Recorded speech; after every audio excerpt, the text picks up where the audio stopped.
Hi, everyone. I'm Mark Hobner, Vice President of NFEC, and with me is my colleague Mary Morgan, a co-founder of Drawdown East End, inspired by Project Drawdown, exploring local solutions to reverse global warming.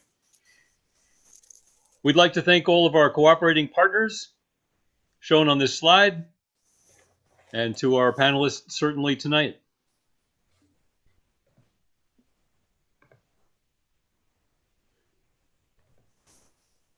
Hello, everyone. It looks like everybody's here. We're excited to have several expert panelists with us today. We are recording this presentation and we'll be posting it on the NFEC YouTube channel for you to watch again or share with your friends who couldn't make it today. There will be a Q&A period after the presentations. Dawn Carol Nish, NFEC's very own Vanna White, will be polling questions and directing them to the appropriate panelists. Please put your questions, including your email address, into the chat feature as we go along, because we will be emailing answers to the unanswered questions after the event. Our purpose tonight is to introduce you to terms and concepts of regenerative agriculture, to have you think about the cyclical nature of our planet's systems and living in balance ourselves with the Earth's resources in a truly circular economy, and to live in a way that promotes the regeneration of healthy soil. We hope you will play a role in these efforts, whether in your home, your local community, or in the Peconic Bay region at large. We have an exciting roundtable tonight with 3 panelists and 2 very special surprise guests. We will try to keep our roundtable to 50 minutes, so we have some time at the end for your questions and comments. Mary? Yes, thank you, Mark, and welcome, everyone. I hope you've all had a chance to see the film, Kiss the Ground. It's an amazing film. Its theme is there's a simple solution that will help heal the planet right under our feet. It's soil. Soil is a huge carbon sink. As Mark was saying, we can all help enhance soil's ability to be a carbon sink. It will benefit our region, our economy, our environment, and our health. We're going to have 2 special guests we were going to introduce at this moment, but I don't think they've joined us yet. So we can move on, really, Mark, to that Kiss the Ground touches on soil and other ways to safely sequester carbon. Drawdown is featured, Project Drawdown, as having identified a suite of natural carbon solutions from land farming to seaweed farming, from planting native trees to using compost. Now here on Eastern Long Island, we are 5 East End towns and a Shinnecock Nation, Indian Nation.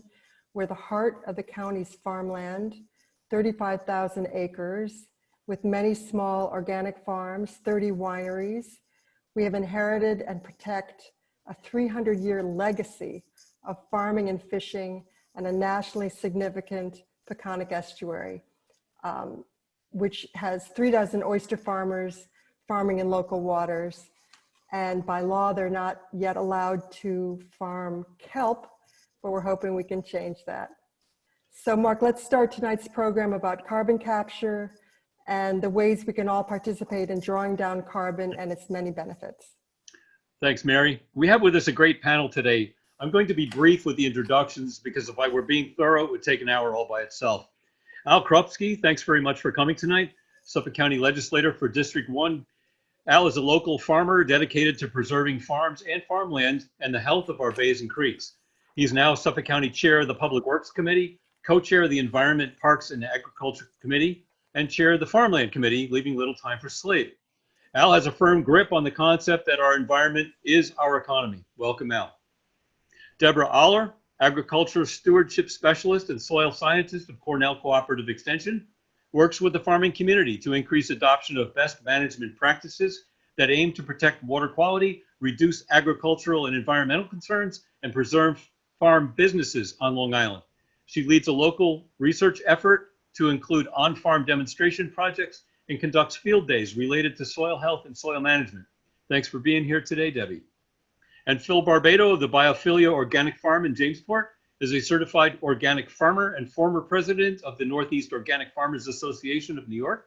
Phil created a Young Farmers program and runs a successful community-supported agriculture program which provides us with healthy and delicious food. Thanks for your time, Phil. Thank you. We're going to go around the panel asking for their thoughts on a few questions. Let's begin with Al, then Debbie, then Phil for a quick introductory round. Al, as a farmer and county legislator, I'm sure you can see the big picture on the many benefits to our region for all of us to be using regenerative practices on our farms, in our home gardens, and on our lawns. Soil carbon capture practices that reduce soil erosion and runoff and protect our sole source aquifer and coastal waters. Can you talk about what soil and water quality and also about the economic and food security benefits and what the county is doing to help these benefits? Well, that's a great deal. That's quite a question, Mark. I'm trying to figure out where to start. Big. I think that so I'm a fourth generation farmer, so I can speak from my personal experience growing up on the farm, seeing my grandfather's farm and my father and my uncles, and you see how farming practices has changed over the decades. And a lot of the farming practices changed because of economics, and a lot of them changed because farmers became more educated. And you have to give Cornell Cooperative Extension a great deal of credit for helping at running all kinds of courses and helping farmers understand the importance of, and, we watched that movie last night, Kiss the Ground, and it talked about how dynamic the soil is and the microbiology in the soil. And it's, that's something that I know. I have a background in plant science, so I know that. But if you're, not everyone who raises food or field crops knows that. This is this is something, the science behind agriculture is like any science. It's, to many people, I get in my car and start it, I don't think about the internal combustion engine. No. So when you plant a seed in the ground, you don't think about the dynamics that are taking place there to raise that seed, to germinate it and raise it into a plant. And so it's something that, you need continuous education to do a better job. Soil health obviously has many long-term benefits. I'm not going to proclaim to be the expert on the panel here. I'm going to leave that to Dr. Aller, because she is, after all, got the credibility there. But you can see as a farmer, and I always, heard it from my father and grandfather, that, everything grew better on rested ground, right? Because you didn't overwork the soil. When you plowed ground that had been rested for a couple of years, they knew the crops grew better. They always talked about, back in the old days, when they cleared stump ground, that was the place they planted strawberries. And it was because that microbiology was in the soil, in great numbers. The organic matter was higher because the soil hadn't been tilled. So all those things they knew without being trained scientifically. They just intuitively had that from experience. So it's important, and I'm going on and on, I'm sorry. It's important to preserve that farmland first, because without the preserved farmland, you can see what the history of development's been on Long Island. Start at Queens, right? And work your way out. So, number one, we have to preserve the land, and then we have to learn to be good stewards of it once it's preserved. Mm-hmm. Thanks, Al. There's a lot to digest there, and I feel other webinars coming from this. It's so important that you help us see the cyclical nature of what we do on land, protecting our coastal water and keeping our sole source aquifer safe and plentiful. Debbie, tell us what resonated with you in the film Kiss the Ground and about the work you've been doing that has the potential to boost soil health and sequester carbon. Yeah, thanks so much, Mark, and thanks for the invitation to be a part of the panel discussion tonight. It's great to be here, and also be sitting on the panel with Al and Phil, who are some great farmers I get to work with. So yeah, it's a great question, and this film brings to the surface some really relevant and important topics for our time. And I think and what I get to do every day is just acknowledging that there's a host of technologies and practices out there that we all must utilize. There's not a single technology available. There's not a single practice that's going to change the environment and make things better. Whether it be climate change, it's soil health, we have to look at this as a multitude of practices. That it's a big toolbox, and we have all these tools that are our disposal. And a lot of soil health is about integrating many different practices on hand. many different practices available to us. And as Al commented, technologies are constantly changing. The science is constantly changing. And so part of my responsibility and my colleagues at Cooperative Extension and a bunch of other farming organizations and our partners, ag partners, we try and educate farmers and let them know what are the new practices and technologies available to them. What might they try that might improve soil health, that might improve their bottom line? Because at the end of the day, farming, it is a business, right? You have to make money to survive. And so part of, what we do with soil health is I lead a lot of field days and we lead a lot of outreach events to, show to farmers what happens when you change your practice. And a lot of this through on-farm demonstration projects as well.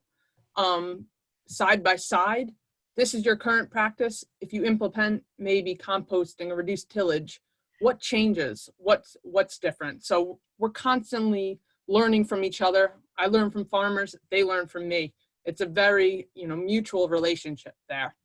And I had another thought about the film, but so many topics are running through my mind. So I'll probably touch back on that later. So I'll leave it at that for now. Yeah, we have another round coming, certainly. It's an amazing amount of science, Debbie, and showing that, like Al had said too, that the science is not just changing, but improving. That's the more encouraging part for me. Thank you so much. Phil, you're a certified organic farmer with NOFA New York. I understand organic farming does boost soil health and store carbon because it is a set of regenerative methods using no chemicals, of course, but also planting other crops between cash crops, which captures even more carbon. Using mulching compost to both enrich and protect the soil. All methods sequester carbon and help soil retain water, which reduces runoff. So can you talk a little about this as well as the many farmers in New York State that are involved with this effort and the great map you have of where to find all of you organic farmers? Well, there are something like 18 or 1900 farm operations in New York State that are certified organic. New York is the second highest total in the country, behind California, of course, which has, 4,000 or 5,000 operations. But we are second highest in the number of certified organic operations. You can find them all over, and there's 3 maps you could look at. One is the one on the NOFA New York webpage, and it's nofany.org. The other one is the USDA.org website, which has all the farms that are certified all over the country. And you can zoom in on whatever area you're particularly interested in. And a third one is an organization that helps get information about farms and what they're offering out to the general public. It's called Local Harvest, localharvest.org. And they have a nice mapping capability as well. And you can screen it by what it is you're looking for, CSA membership or farm stand or whatever you're looking for, and then they'll help you find it. So the information is out there. The NOFA New York website has a lot of interesting stuff about soil health. There are 7 NOFA. NOFA stands for Northeast Organic Farming Association. And there are 7 state chapters. In particular, NOFA Massachusetts has done a lot of work on soil health. And their website and the one for New York are both filled with videos and information on what individual farmers can do to test their soil and to improve its health and all that. I had to compliment Debbie on her excellent work. She comes out to the farms and gets her feet dirty and takes samples out of the ground. And then she'll talk it over with you and explain how you can fix what you just messed up last year. And Al, besides being an excellent farmer and multiple generations of farming, the work he has done to preserve farmland over the last 5 to 10 years is incredible. I don't know how many acres you have been involved in, personally getting involved in preserving, but I know it's a big number, and we'd be in a fix if it hadn't been for your work. So And I congratulate you on that.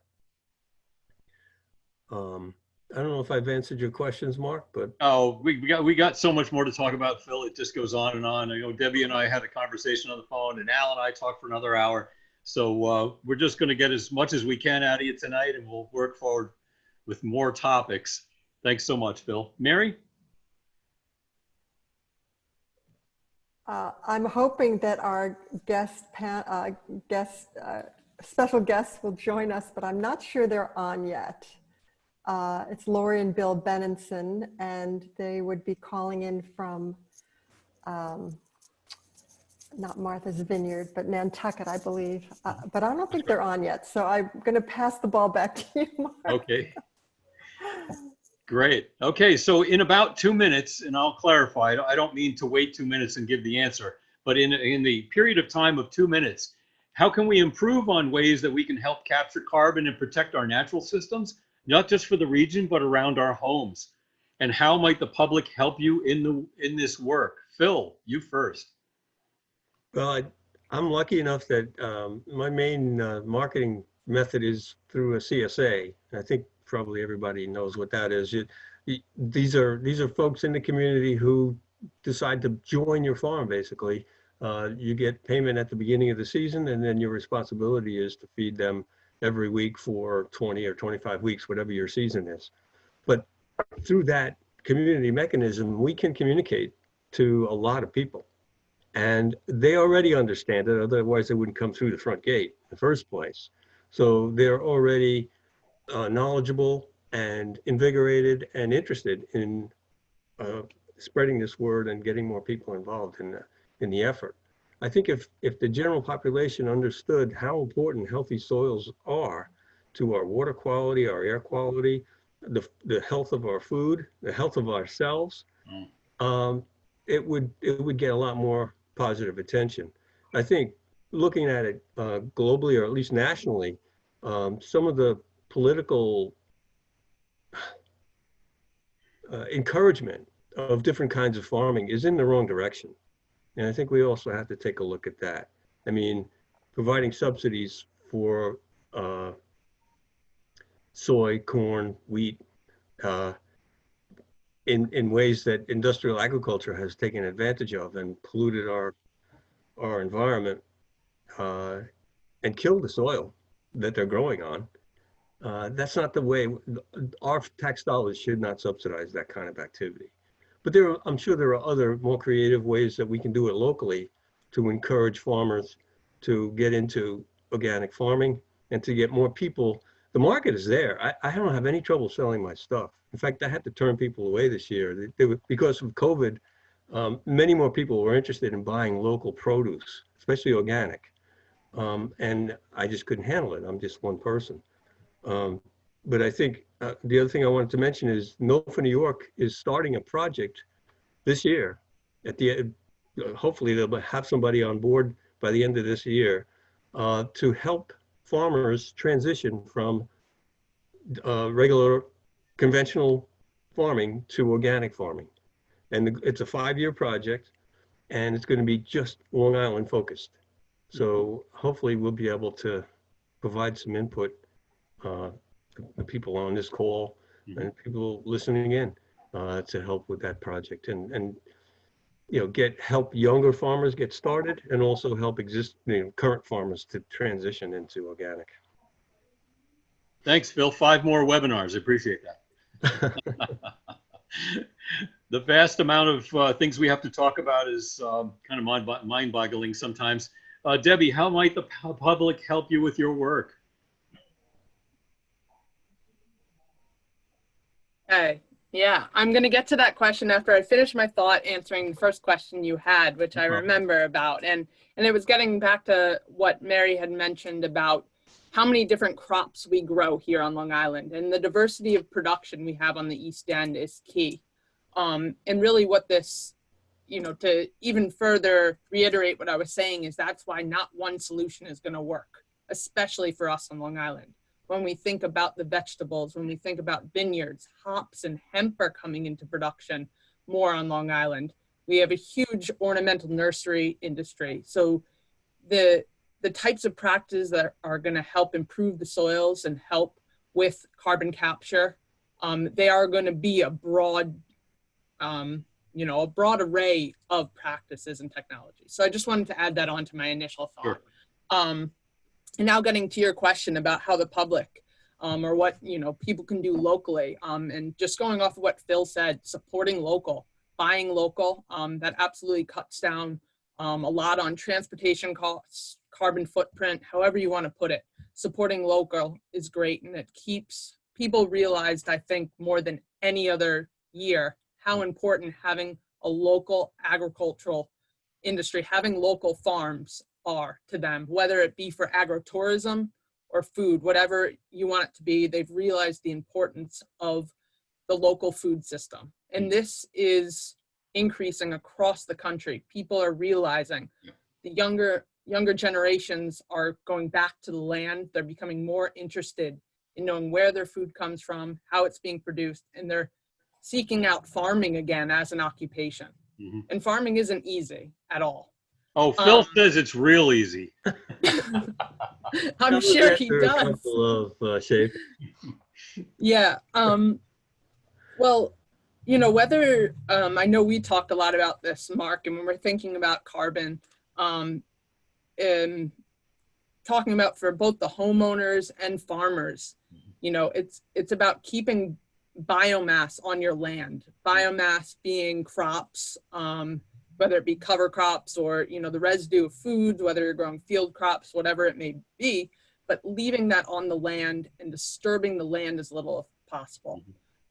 So, one thought away from, the farming community side of things, from the homeowner side of things, is keeping the leaves on your property, keeping the organic matter on your property.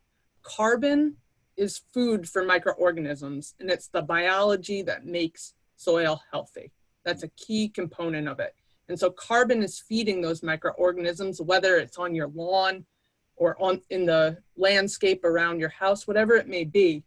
But minimizing disturbance of these areas, and when we talk about minimizing disturbance in farming, this comes to the conversation of tillage versus no-till, and the whole spectrum of different amounts of soil disturbance in between.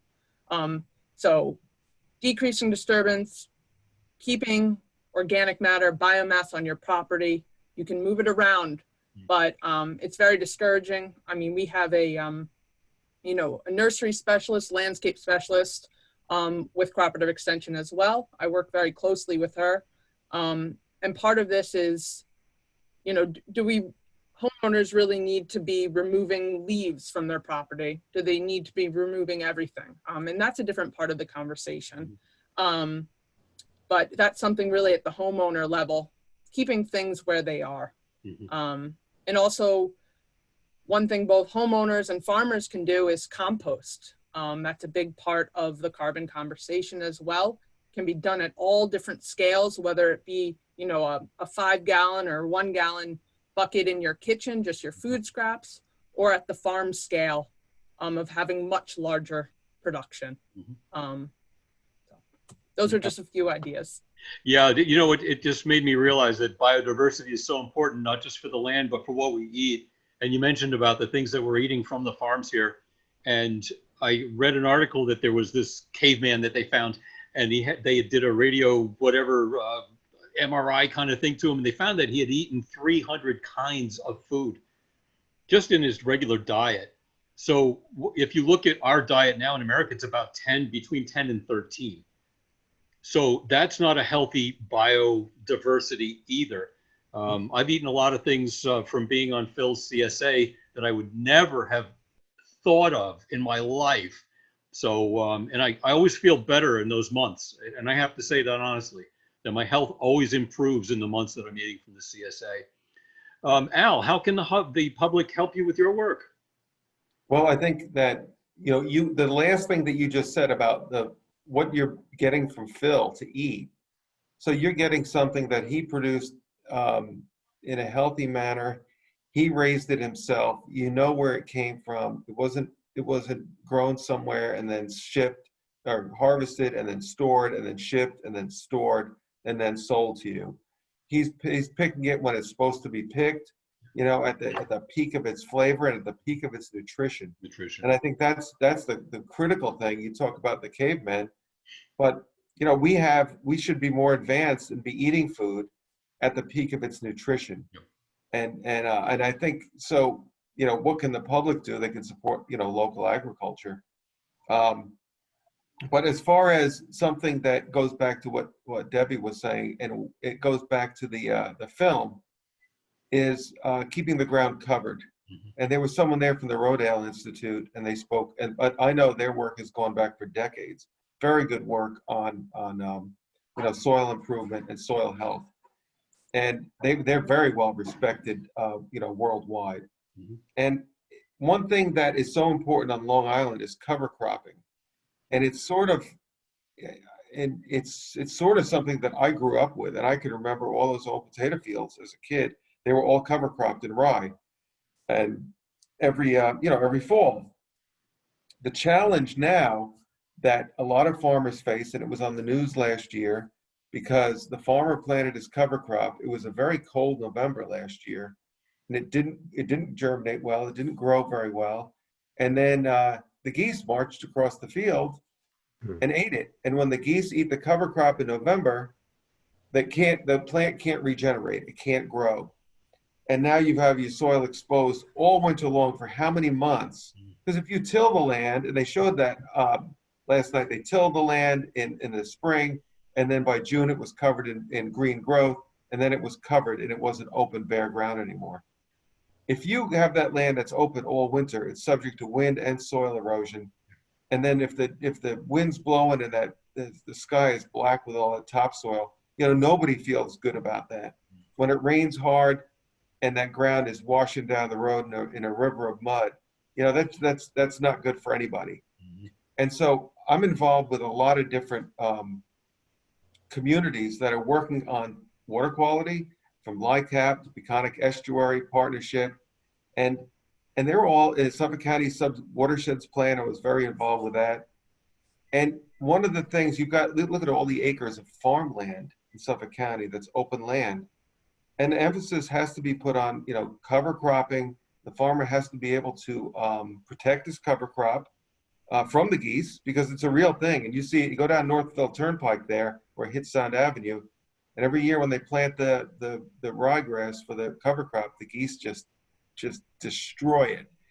And so, you know, we need to have tools to protect the cover crop, because the cover crop not only protects the soil in the winter from soil and water erosion, but it's taking up those excess nutrients that are left over from the cropping system, because the nutrients in the soil, they're not all available at the same time for the plant. So the ones that are available, you want to be able to take those up in a plant, sequester them in that organic matter, till that under in the fall, and now that's part of your whole soil structure. As opposed to with no cover crop, then everything just leaches down into the groundwater. Yeah, Mary, on a personal note, what are the couple of things that you're doing along these lines?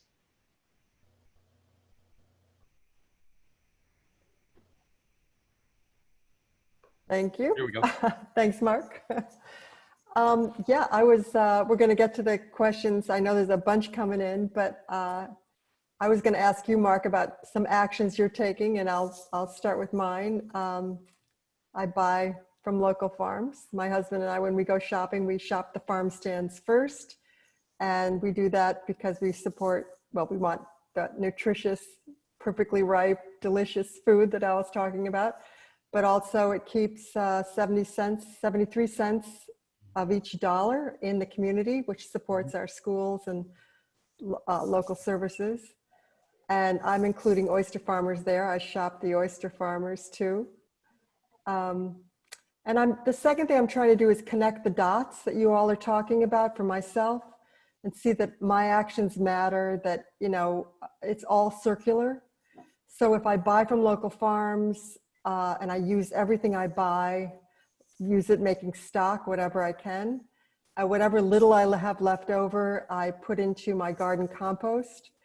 I'm enriching the soil that way and capturing carbon. And then with my yard, you know, we love stone and native plants. And we're slowly extending our yard to be all stone, no grass, nothing to water, nothing to mow, no ticks. And it's a bird habitat. So that's the way we've chosen to be circular in Orient, is to have stones around as much as possible. And of course it's permeable, and the rainwater, you know, soaks into the ground and adds to our sole source aquifer. And that's what I call living a regenerative lifestyle. You know, it's kind of conserving our natural resources, and especially conserving water, which I know we have to do. We have to all be better at out here. How about you, Mark? Planting trees being the highest form of optimism, because you'll never live long enough to see them to maturity. I've got elms, American elms and oaks growing. You know, they're almost 4 feet now, but my grandson may be able to sit under them and watch the cardinals nest there.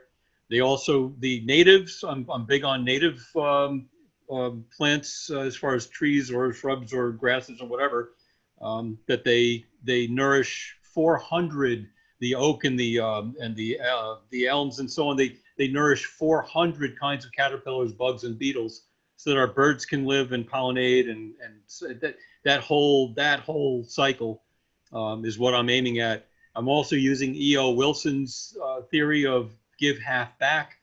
So we moved our grass from this many thousand to exactly half of that over the last 10 years or so.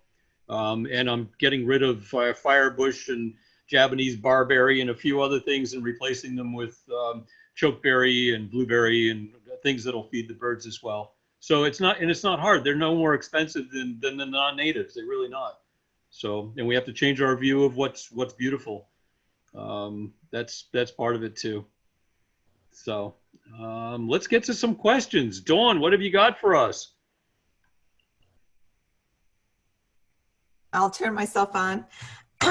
Okay, so I did have a question. This was emailed actually to the office.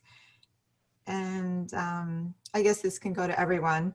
In your experience, what is the most effective way for consumers to bring regenerative practices to farmers' attention in a way that they feel supported and not threatened?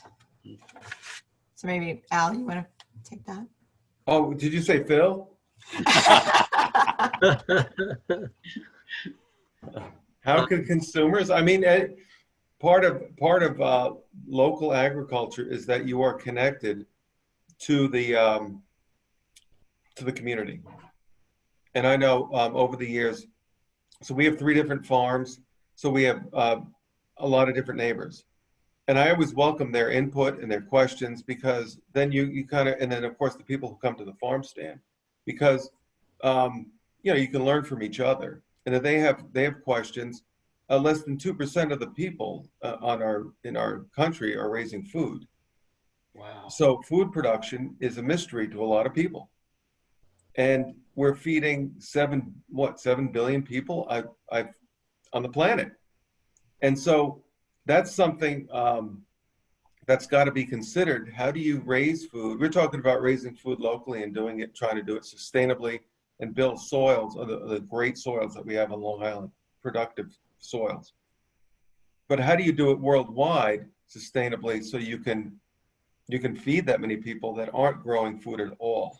And that's a big challenge. So it's just a matter of communicating with people.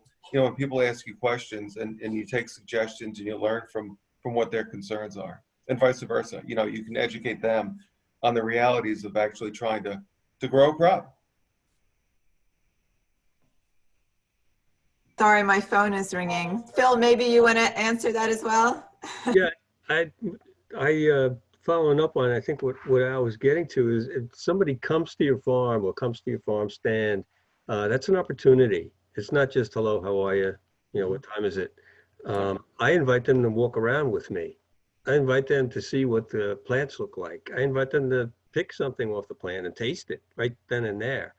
And I especially like it when a family comes, because the kids are the ones that get interested, and the kids come with the parents attached.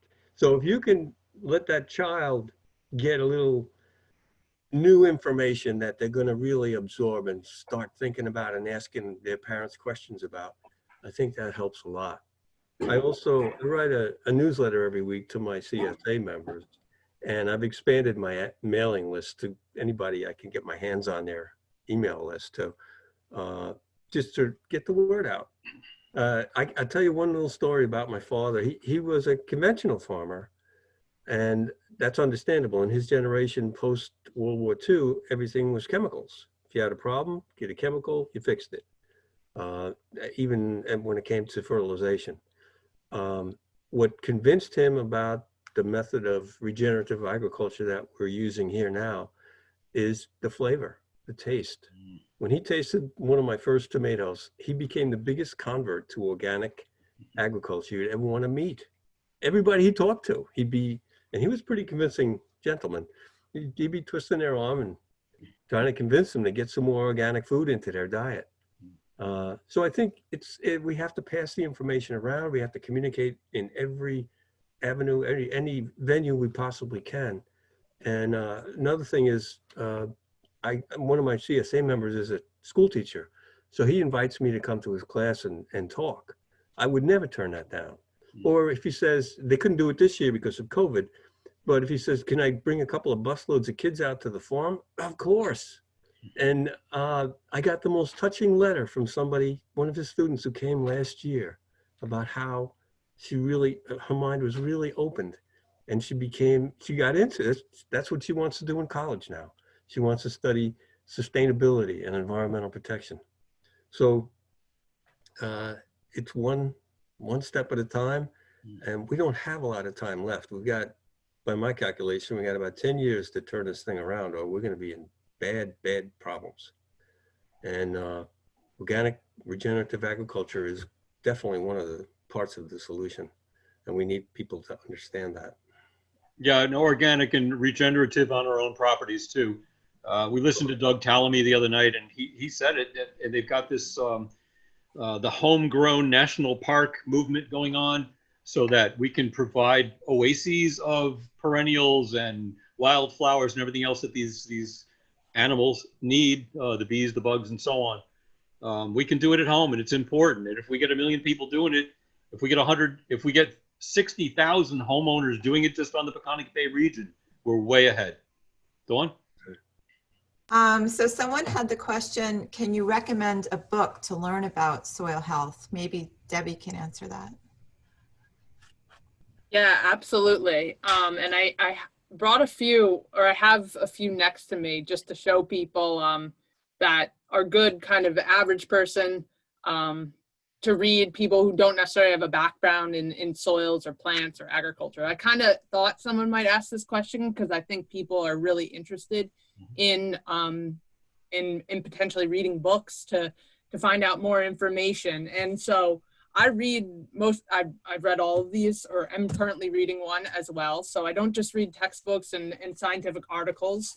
But the current one I'm reading is a book called Dirt to Soil. It talks about a farmer, a rancher in North Dakota, but a lot of the concepts of farming, the problems of farming are the same basically everywhere across this country and across the world. Similar issues, just kind of different environments.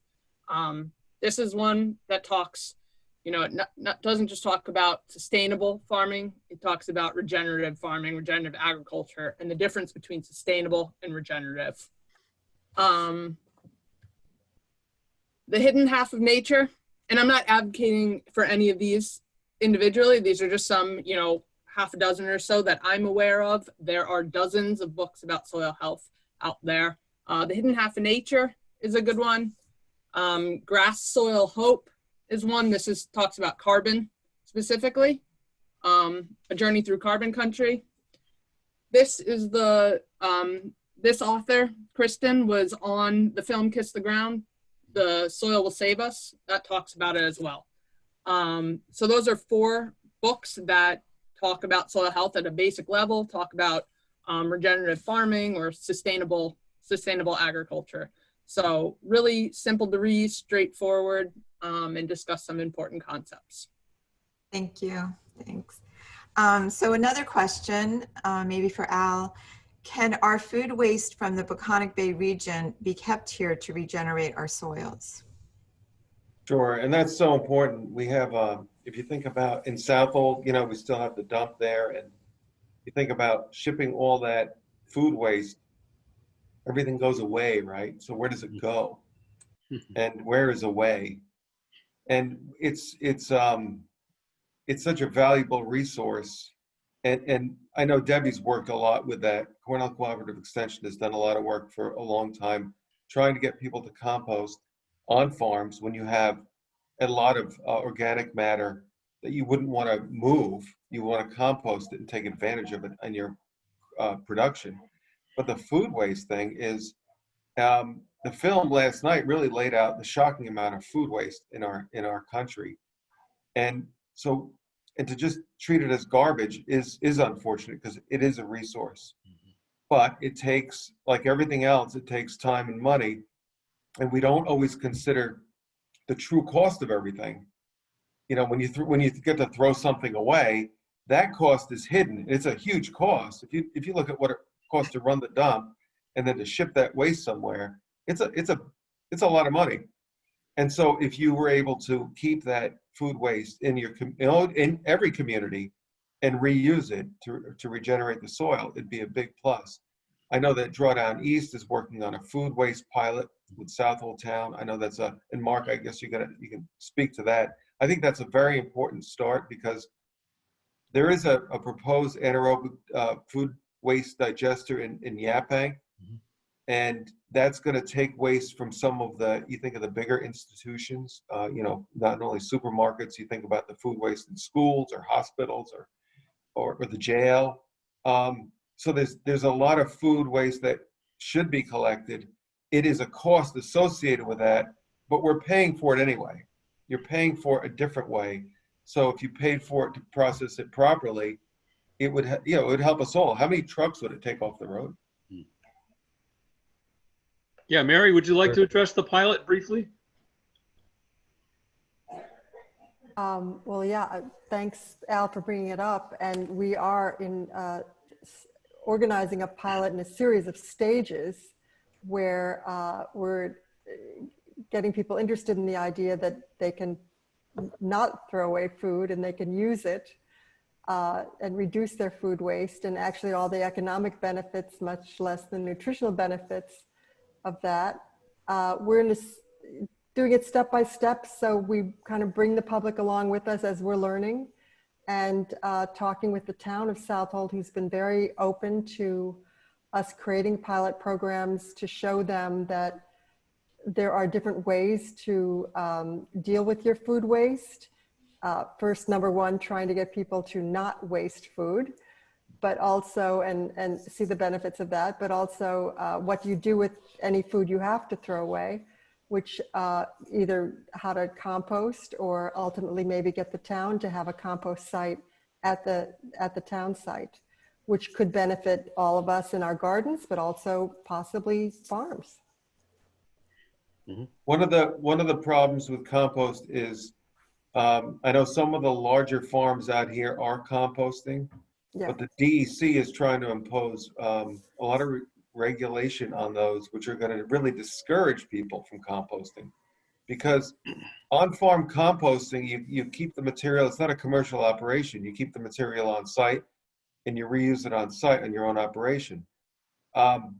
So, you know, there's been, and Long Island Farm Bureau has done a great job of trying to advocate for agriculture to say that composting on farm should be encouraged and not discouraged. And with too many regulations, people are not going to put in test wells.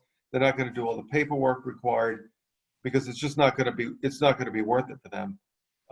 It's going to outweigh the benefits of improving your soil quality. So we're trying to work with the DEC to like either increase some of the limits or have a farm exemption. Yeah, Al, we went to the, up in Albany last year, we went to the food scrap law seminar that they gave, the DEC gave. And it seems to me, if you want us to do this, then you really got to help us out, help us not make it so restrictive, or, you know, make it safe, but without making it so hard to do that we're not going to do it, or we're calculating money against value. There's a big difference in the two. So I think that discussion has to be brought up as well. Go on. Yeah, so I do have a lot of questions about composting just in general. You know, how do you compost? You know, do you put it into the soil? Do you put it on top of the soil? Some people are talking about different courses that maybe you can take that would, you know, help them learn how to, you know, do this in their own gardens, in their own yards. Maybe you could just generally address that. Debbie. Yeah. Sorry, I thought I said. Yeah, I mean, so that's a loaded question, and it's rather difficult to answer, you know, just right here in a few minutes, because there are many, many different types of composting. Several different types of, you know, aerated compost, static pile compost, windrow composting, lasagna style composting. I mean, there's many different types of composting. For homeowners, our community horticulture specialist leads several webinars and classes and has information for the homeowner on composting at that scale. Myself, I work more at the larger scale with farmers, particularly with windrow composting and some of the larger on-farm systems that Al mentioned. But typically at the homeowner level, also 3-bin composting systems are quite popular. And composting really, I mean, there's a science behind composting, but it's a process. And you can add really any organic materials into it, but you want to have a good mix of what they would say your carbon and nitrogen sources, or your greens and your browns. They might be called things like dry leaves versus fresh vegetable scraps. What we refer to as the carbon to nitrogen ratio of compost is very important. And it's also important to know when your compost is finished or mature is sometimes what it's called. And you want to think about it being a very dark brown color. It doesn't have an odor. So to know compost is ready and can be used on a garden, you can use your senses. I tell people, feel it, smell it, look at it. Is it dark? Does it not have an odor? If compost has a bad odor, usually that means something is wrong. Something is going on. Maybe the system went anaerobic, meaning it lost oxygen somewhere along the way. And, you know, have a crumbly texture. When it comes to applying it, typically you can, on a garden, you can rake it in, you can leave it on the surface. It will break down over time because it is an organic material. If you have good earthworms in your yard or on your farm, those naturally cycle compost and organic matters back into the soil. They're kind of, people refer to earthworms kind of as nature's plow sometimes, because they help a lot with the cycling, and they're great. So there's a great complexity to composting, and I unfortunately can't answer it all now, but if that person wants to get in touch with me, I'm happy to share with them or share with you guys to email out to everyone a lot of the resources we have available, both to farmers and to homeowners around composting. Okay, thank you. I think, you know, we could probably do a whole course just on that. I have a question, maybe Phil could answer this. How were you convinced to go into regenerative farming? Growing up on a conventional farm, when I was 12 years old, I was big for my age, and my father looked at me and said, "Hey, you're big enough. You come to work with me now." So I was working in the summers. I worked on a conventional vegetable farm throughout my teens and into my 20s until I was out of college and off to work. Even after I moved back to Smithtown after being in the service, I worked on weekends and on afternoons and mornings. But what one of my jobs back then was pesticide spraying. So I hauled around a 400-gallon tank and sprayed all the bad stuff on all the fields most days. And I had enough of that.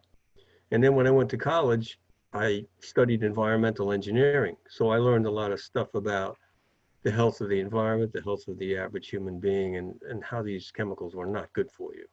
So when it came my turn, decades later, to have my own farm, I decided that's the only way I'm going to go is organic, and I'm very glad that I did. I did a lot of reading in the meantime, and convinced that there were nutritional benefits, environmental benefits, health benefits, and societal benefits, and I wanted to be part of that. Okay, so we have a question about woods.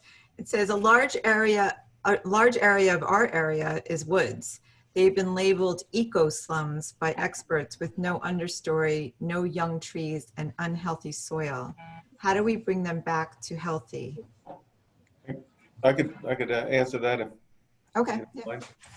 So the town, the county, in some cases the state have spent a lot of money to preserve open space for the benefit of everyone. So it's for your watershed, it's for wildlife, and it's for people to use, to recreate in, and to enjoy.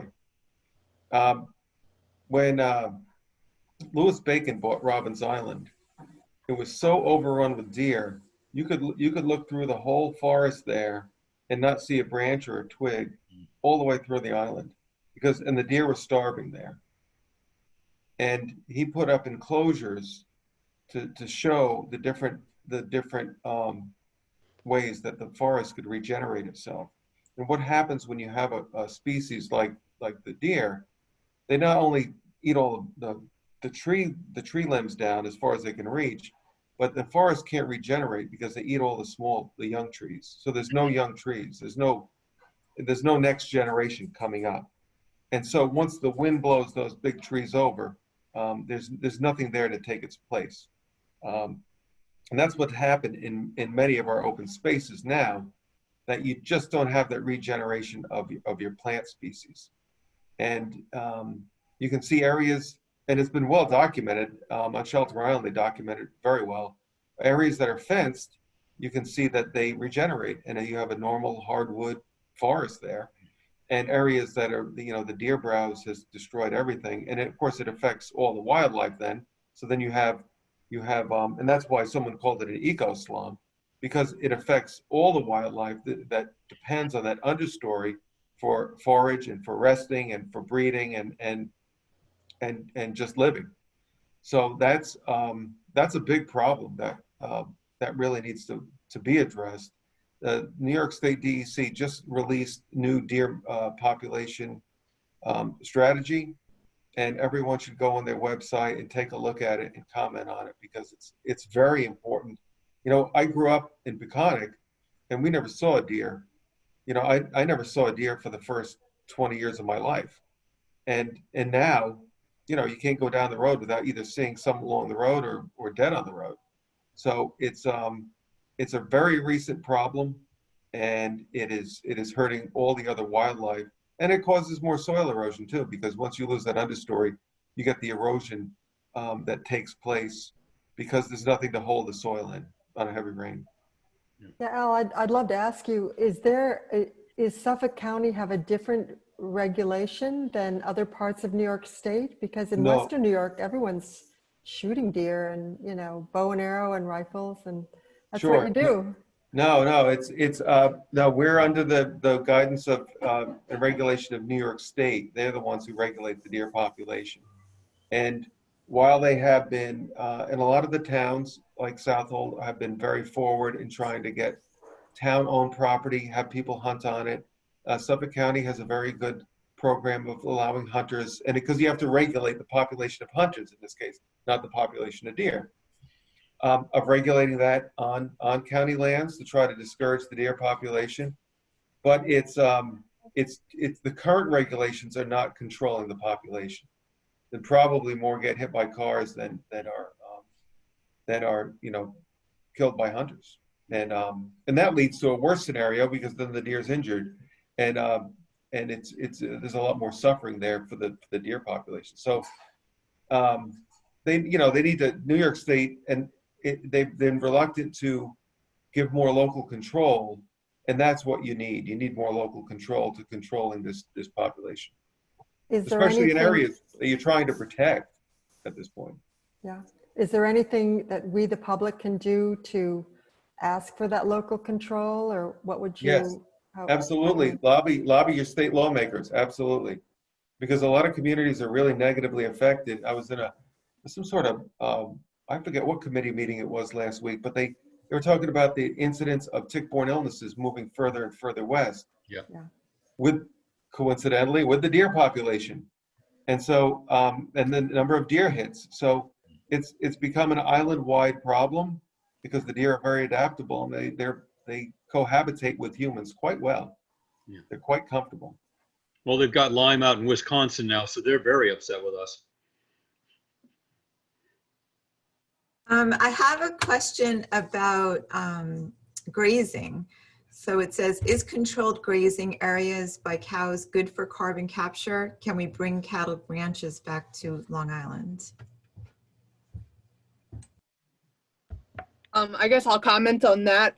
So I wouldn't say we necessarily have ranching on Long Island, what you would think of ranching, but there are cattle operations, or there are cows on Long Island, probably to many people's surprise. There are a number of farms that do have a handful of cows. Even on Shelter Island, there were some for a while. I'm not sure if they're there anymore.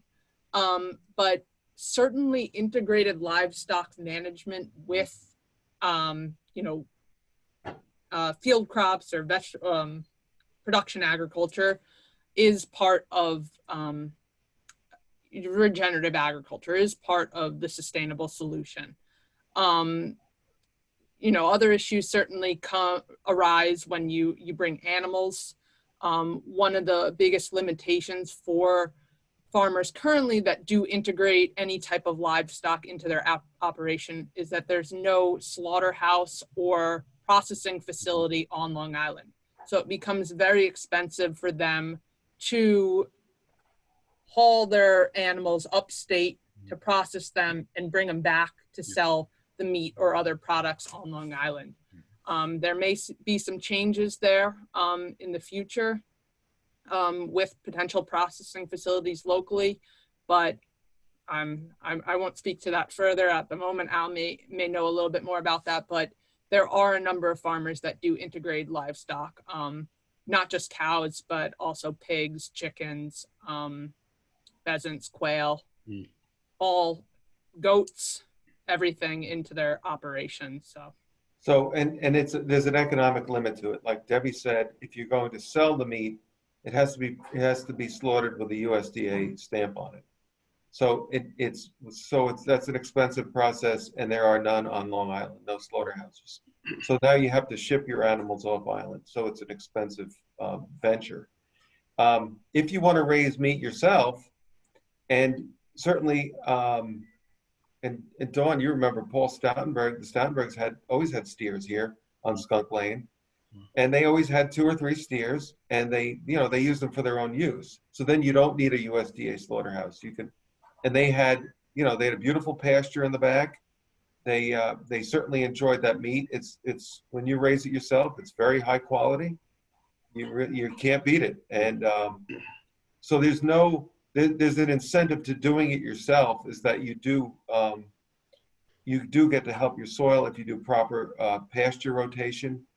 I don't know if Phil or Debbie, you want to speak towards the pasture rotation. It is a science. It's not just turning the animals loose and hope for the best. There is a science to different mixes of greens for the animals, and then at what point do you graze it to? So there's a lot to doing it properly, and then there's commercial versus I want to raise a couple pigs or I want to raise some steers for our own use. Yep. Thank you, Al. Hey, we've got a couple of surprise guests here. The executive producers of the film Kiss the Ground have joined us. Mary, would you introduce, please, Lori and Bill? Thank you, Lori and Bill, for joining us. And I apologize if I sent you the wrong time, and it's my fault, so I'm so sorry. We have Lori and Bill, who are the executive producers of Kiss the Ground. Bill has a storied career as a film producer, and his most recent documentary is Fantastic Fungi or Fungi. I just watched it on Amazon Prime. It's a really great film, fun, and you learn a lot about fungi. And Lori Benenson is a journalist and environmentalist on the board of Tree People and chairman of the board of the Amazon Conservation Team, working to protect the Amazon rainforest. And we're so pleased you're joining us. And I personally would love to know from you what kind of reception you've been getting about this film, Kiss the Ground, because we've all been mesmerized by it. It's fantastic. Sure. Thank you. Well, first of all, we're very sorry that we have come in at the tail end. So glad to have you. Thank you.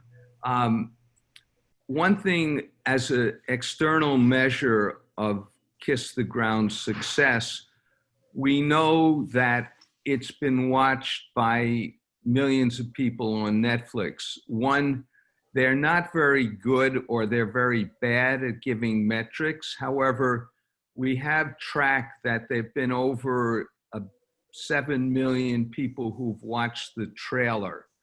And we do know the film has now, as of last week, gotten 29 awards in film festivals, which I don't know what the film festivals are. We have no idea. I have a list. I have a She has list of the various festivals. There's the Rome Prisma Festival. There's one from Florence, Italy, I presume, not Florence, Arizona. There's a number of festivals in the Bay Area. There's one from Hawaii. I mean, just a broad range of not only festivals, but prizes. So we're excited. And that was last week. Who knows how many we're up to by now. So that's just an external way Right. of saying the film has remarkably reached a lot of people and seems to be appreciated. Now, one thing, I don't know if you all have discussed this yet, and I'd love to get your take on it when we have a chance, but we were disappointed to hear that Biden is going to appoint Tom Vilsack as Secretary of Agriculture, because Tom Vilsack, as far as at least the last time I spoke to him, is much more about conventional agribusiness and monocropping and, you know, large industrial farms. So I hope he's evolved, and I guess we'll just have to see. I think we're at a very large advantage in this region, though, Lori, because we can control how we farm. We can Of course. bring the best of the best to the very local, because I think Debbie had mentioned that the largest farm we've got in the Peconic Bay region is probably 100 acres. So it's not, we're not fighting monocropping, and we're not fighting all of this, this big ag here at all. I think we've got a very peculiar or a very special situation here on Long Island, especially to have this happen. Great. Yeah. We understand that. And Yeah. we were in with you on a Zoom conference 3 months ago or so. Yeah. And we were very impressed with what you're doing, and we're sorry we haven't heard an update, but we know that what you're doing is very artisanal and also important. And informed. Well, I think there might be a little update. Maybe Al could speak to it about our oyster farmers. There's been a 10-year review. There's going to be a public meeting coming up. And I understand from reading the documents that kelp is going to be allowed to be farmed by the oyster farmers. Is that correct? Well, that is regulated by the state. That was a state limit. So what happened about 12 years? And I just want to say thank you for that film. It was very enjoyable. We enjoyed seeing it.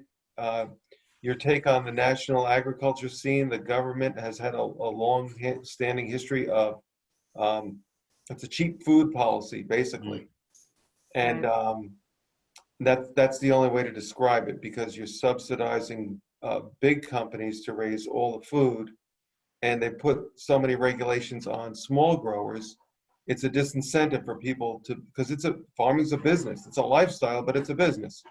And you need to make money. And the more regulations you put on a small grower, they're just not going to bother, or the next generation's not going to bother.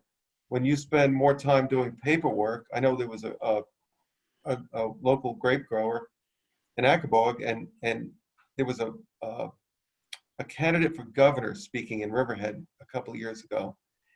And the grape grower asked, what can the government do to reduce our paperwork load? Because I want to be out in the field. I wanted to be a farmer, and I spent all my time in the office complying with red tape. And this soon-to-be governor gave he didn't last long as governor, but he was for a while. And he said that, there'll be better technology in the future. But it wasn't what people who are farmers want to hear. They want to be working the soil. And that's a big disincentive. Right. Sorry, Mary, to answer your question about it's called a scalp review. It's a Suffolk County Agricultural Lease Program review. And the New York State enabled the county to lease out gardeners in Peconic Bays 10 years ago. And it took a big panel. 12 years ago they started, and they formulated the program. The New York State authorized it. The county then had to authorize it. All the towns participated in it. And they had a wide range of people involved in the industry. People who are involved with the environmental side of it, people who are involved with the business side of it, involved with making the program. And so basically it enabled 6 people to get 10-acre leases every year. And the program, it's like any other farming, right, Phil? It's what you get out of it, what you put into it. Farming is a 4-letter word, right? WORK. And so, right, exactly. So it's been successful. Some people have been very successful raising oysters in Peconic Bay, and it's a business, right? Because you're dealing with Mother Nature, but you also have to buy your gear. You need to have a boat. You need to have a place to access the water, and then you have a product if you've been successful. And it takes a lot of luck working with Mother Nature. If you're successful, you've got a nice product. Now you've got to market and sell that product, right? So it's the whole business end of it. So that is the system was set up with a scheduled 10-year review, and we're coming to the end of that 10-year review.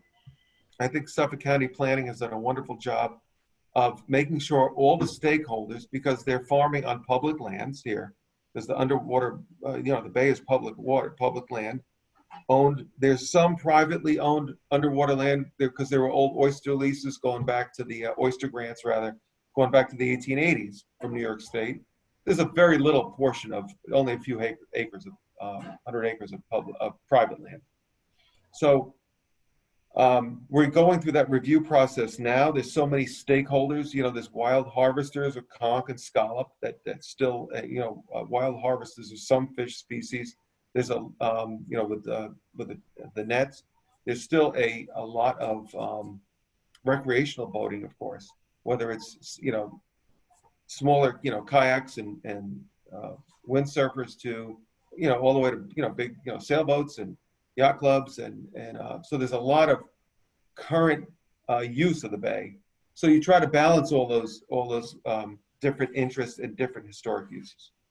As far as the kelp goes, so New York State enabled the growing of oysters, but they didn't enable the growing of kelp or macroalgae. So they've allowed the pilot to take place to see, because again, it's got to be a commercial venture. If you're going to try to grow something, you need to have some assurance that it's going to grow, and you're going to have a marketable crop at the end of your efforts. And so Cornell Cooperative Extension did a pilot a couple of years ago in different parts of the bay, from Flanders Bay all the way out to Gardeners, and to see where this kelp would grow, because it has to get planted in the fall, in late October, and then harvested really before the water starts to get warm. So there's another study that's going to go on to see what parts of the bay this can be grown in, because you don't want to start some commercial venture if you can't actually grow the crop. So there's work to be done yet to see where, and then of course, once you grow that crop, it's very perishable. Now you're going to have to figure out how to market it and make money on it. So there's another side, another whole side to that. But there's there's a lot of excitement about it. Yeah. I just want to add to that. That study is actually ongoing. We're working with the Marine Program and the New York State DEC. Currently, we're entering the second year of field trials this coming season. And there's also another study out of Stony Brook University looking at sugar kelp. And we're looking at kind of as a fully closed system. If you think about it from the actual putting the lines out into the water, all the way through the harvesting, the processing, to the use as a local fertilizer product. So kind of from sea to land. So that's ongoing, and we'll have more results to share publicly, probably in the coming years. But And that's certainly in the works. I did see a comment from Louise Harrison about the natural growing kelp, but that's way further to the east, and there's trying to be trials, in the warmer waters of the enclosed bay. I was trying to find a picture. If I can grab one quickly, I'll share my screen with everyone so they can see what it looks like and have some idea of how the kelp is growing on Long Island. Great. So Dawn, we have more questions from the audience? I think we went through pretty much all the questions. I didn't know if you wanted to wrap it up, Mark, or? Maybe Mary, if you want to maybe finalize with Lori and Bill and make use of their time here. Well, I would love to hear more from them actually about how the film is being received and what sort of surprised them about the reception that you've been getting.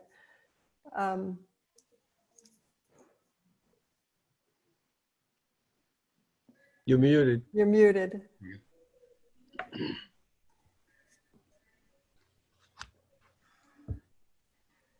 There you go. Hi, sorry. We didn't want to interrupt anyone before. We tend to mumble a lot. But I think the reception is really being focused, or the feedback we're getting is on what we are going to mount as an Oscar campaign for the film. So being that there seems to be about 15 films that potentially would be in competition against us for a Oscar possibility. First is the short list. Yeah, well, it's a three-part layer system where first it's the short list. Well, first it's the AMPAS, the Academy of Motion Picture Arts and Sciences screening room, and you qualify to be there and to be seen by Academy members. And then if you're chosen to be shortlisted, right, that's another level.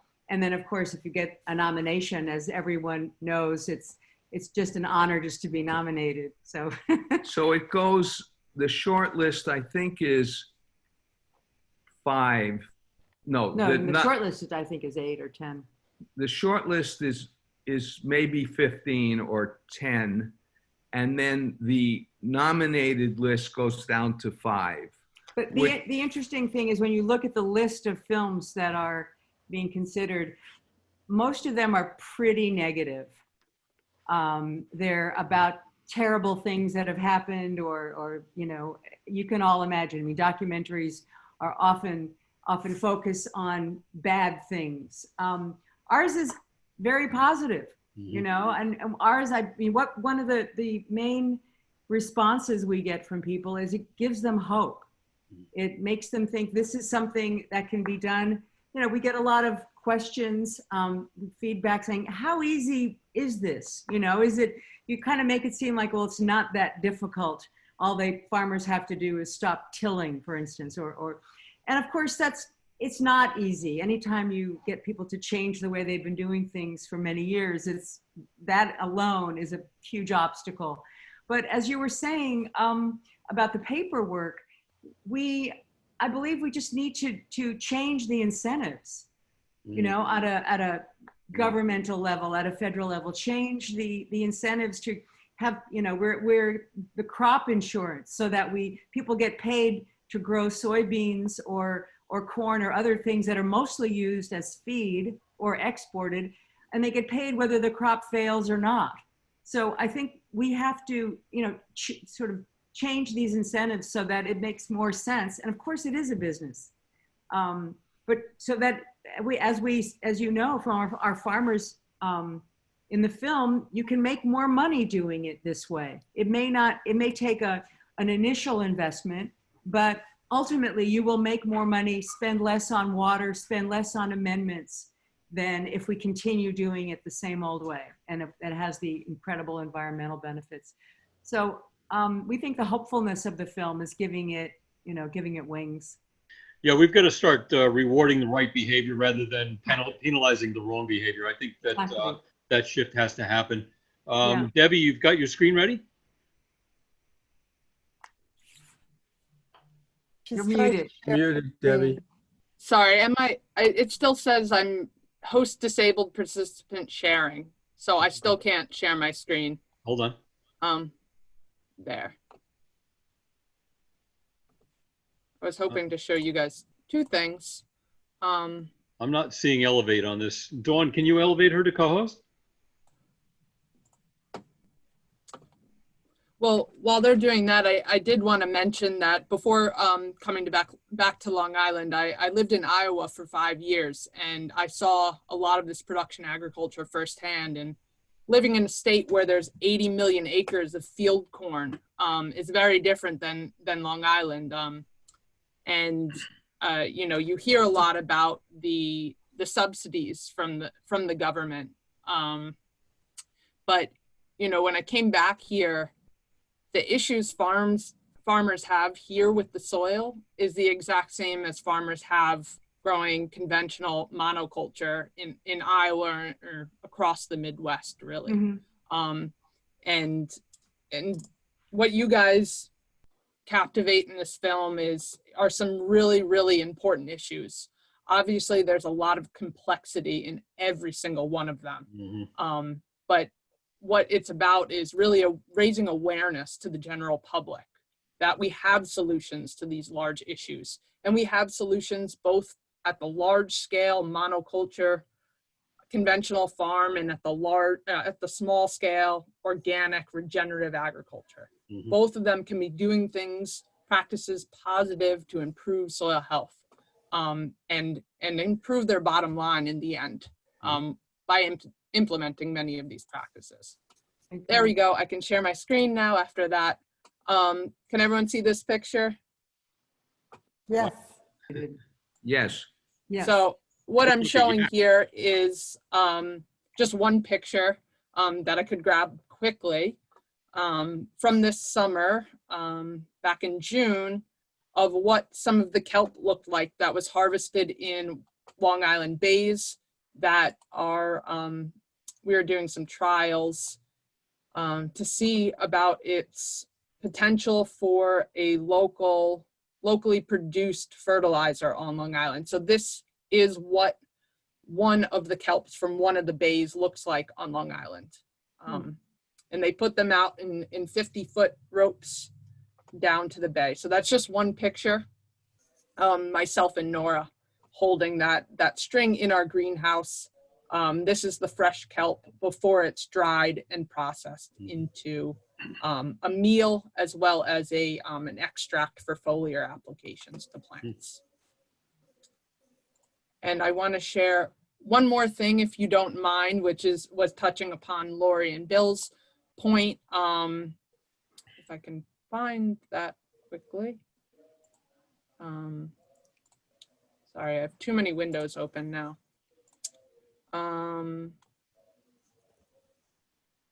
While you're looking, Debbie, Yeah. I would love, because Lori, I'd like to pick up on what you said about the cost of the transition. And I just wondered if on a national level or on a statewide level, or even with private foundations, if you've ever heard of any fund being created to pay farmers to transition, not as a carbon market, but to actually pay them, let's say over a 3-year period of time, to start to use regenerative practices on their farms. Have you ever heard of a fund like that, or? No, I haven't, but certainly the fact that we do pay farmers to grow soy, and of course, there's recently, with the imposition of the tariffs, Trump paid farmers something, I believe, between $15 and $20 billion to make up for the business they lost because of tariffs. So obviously, it all depends on the intention. You know, that's the thing. If you get this, as Debbie suggested, that we try to have a nationwide push to have USDA and Tom Vilsack see the film. You know, if any of you has political connections in the new administration, I think this would be a great thing to get the film in front of them, because you know it's game changing, and if we can't just go on the same path, and that's what worries me about Vilsack, because he is from Iowa. Debbie, as you know, Iowa is like, you know, the belly of the beast, literally. And if I just worry that, you know, he's in bed with Monsanto. I don't know if that's still the case, but I think we really have to make an effort. This is our chance to shift things. And we're hoping to, you know, maybe get a White House screening or something like that. Excellent. Yeah. We'll work on that. We will work on that. Debbie, what have you got for us? Certainly continuing to raise awareness is critical there. What I want to just show here was what Lori was saying about the economics of soil health. And this is available publicly. This was through a project with American Farmland Trust, which is an organization that works across the country to preserve farmlands. And we had several projects with them over the past couple of years. And this was a project, and then this economic profile that I did with a local farmer. Many of you know Schmidt Family Farm right on the North Fork. And what we did here was we did a project looking at savings by reduced tillage and using controlled release nitrogen fertilizer, which is a way we can farmers can reduce nitrogen from entering the soils in our groundwater. And basically what we're trying to show here, and what American Farmland Trust and many other organizations are trying to show, is that there are cost savings to implementing soil health practices. AFT is working on these throughout Western New York currently, and are showing that farmers, when they make a change and they follow through with these changes over a number of years, there are cost savings per acre to farms, no matter what farming operation you have, no matter what size of operation you have, no matter what you're growing. So this is just one case study we did locally, and this is available on American Farmland Trust's website. So it's a simple cost benefit, partial budget analysis of a change in practice here. So there's definitely cost savings to reducing your tillage, to whatever you name it, implementing soil health practices there. So I just kind of wanted to end with that, showing that evidence. Yeah, I mean, there is data. Yeah, so I don't know what we're going to do for the next 2 hours, but we've got enough material now to work forward for quite a few months during the winter. I think we're going to take advantage of all our talents. Thank you, Debbie. Thank you, Al. Thank you, Phil. Thank you, Lori and Bill. Thank you, Mary. And your people behind the scenes, of course, Al at your office, and Lori and Bill at yours. And for your hundreds of workers, Phil, your hundreds of workers, thank you very much. And Mary, you want to wrap it up? Well, yeah, thank you. Thank you, everyone. This has been really, really interesting panel, very informative. I want everyone who's listening to know that we will be emailing the answers to the questions in the chat box to everyone. So we will be reaching out to our panelists again for some answers if need be. And also, I think, Mark, you've been recording this. And so that will be available. We'll send the link to the recording, and that will be available on the North Fork Environmental Council's YouTube site. There it is. Okay. We'll Yeah. be able to see what we missed. Al. Could I add that I will try to push this film around, and I've been in government for a long time, and the problem with people in government is that you only know what you know, and people don't know about agriculture because they're very far removed, generations removed from food production. Right. And so this film will be very, I think, very helpful and very instructive to get people to understand that there's a bigger world out there. It's evolved, our food production's evolved to where we are today, but it wasn't always like this. And people just think, oh, it's like this today. It's got to be like this forever. So, it has to continue to evolve into something hopefully better. So this will be, I'll try to push this along. This will be very helpful. That would be Thank you. great. If there's anything we can do to make it easier to show the film, we have an educational version, there Q&As, but you're right. People, we assume, oh, they're in government, they're in agriculture, they're in, the EPA. They have to know about this, right? But they don't. No, you can't know everything, and you know what your experiences are and what you're involved in, but the rest of it, you don't know. Right. All right. Thank you, everyone, for joining us. Everybody who's stayed with us. We've got a lot of attendees tonight, and they stayed with us to the bitter end. It's been a great discussion. We'll post the video on the YouTube channel for NFEC. We'll email the link. We'll get the list of the books that Debbie mentioned. We've got a Dropbox account as well, which has got all the flat files in it. So for more, we'll post all of those lists and everything else and send the link to Dropbox as well.